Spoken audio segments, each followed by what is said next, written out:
Iran के जबरदस्त मार से थर्राए इजराइल, ईरान के मार से कांप उठे अमेरिका और साथ ही साथ एक ब्रेकिंग न्यूज आ गया है, एक खुशखबरी आ गया है। जो लोग ये कहते थे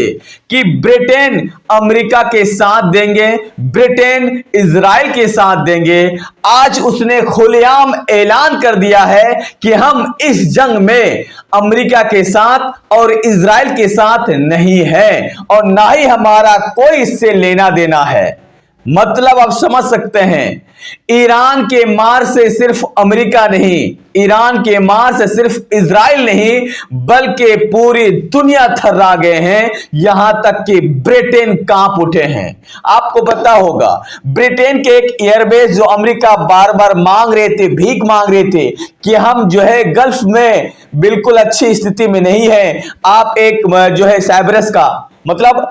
जो ब्रिटेन के साइप्रस का एयरबेस था वो मांग रहे थे हमें दीजिए, यहां से हम हवाई जहाज को टेकअप और लैंड दोनों करेंगे ईरान के लिए। उसने स्पष्ट क्या मना कर दिया, क्योंकि जैसे ही ईरान को यह पता लगा कि ब्रिटेन के साइप्रस से हमें तरफाने के लिए, हमें मारने के लिए टेक ऑफ कर रहा है जहाज, हमारी तरफ आ रहे हैं, तो ईरान ने कहा ले बेटा हम भी है, मतलब एक जो खास करके मिसाइल तुम भी ले लो। ब्रिटेन को यह संदेश दे दिया कि हम आपके जज से दूर में नहीं या हमारे जज से आप दूर में नहीं। जैसे ही मिसाइल उनके जो एयरबेस उसके आसपास गिरे, वहां से उनके सेना भाग खड़े हुए और वहां के मुखिया और वहां के राष्ट्रपति यह ऐलान किया कि हम इस युद्ध में नहीं हैं।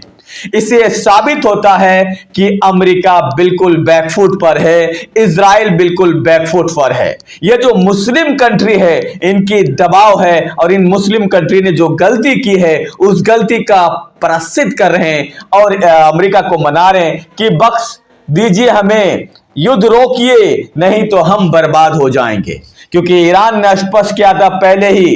कि जो अमेरिका के साथ देगा वो हमारा खुलेआम दुश्मन होगा, और सेम वही स्ट्रेटेजी अब अपना रहे हैं। क्योंकि ईरान को पता है कि अगर हम डायरेक्ट अमेरिका के साथ वार करेंगे तो हार जाएंगे, लेकिन अगर जो उनके साथ देने वाले उनको तरफाएंगे तो हम जीत जाएंगे। वही कर रहे हैं, चाहे सऊदी अरबिया हो जाए, चाहे यूएई दुबई हो जाए, चाहे बहरीन हो जाए, चाहे गल्फ के जितने भी मुस्लिम कंट्री हो जाए, जहां जहां अमेरिका का बेस, जो अमेरिका के साथ दे रहे हैं उनको तड़फा रहे हैं, और जहां जहां पे अमेरिका का बेस नहीं है, जो अमेरिका के साथ में नहीं है, उनको छोड़ रहे हैं। मतलब ये कह लीजिए कि एक बड़ा टर्निंग पॉइंट है, ईरान का जीत है। आप क्या कहेंगे मुझे कमेंट कीजिए।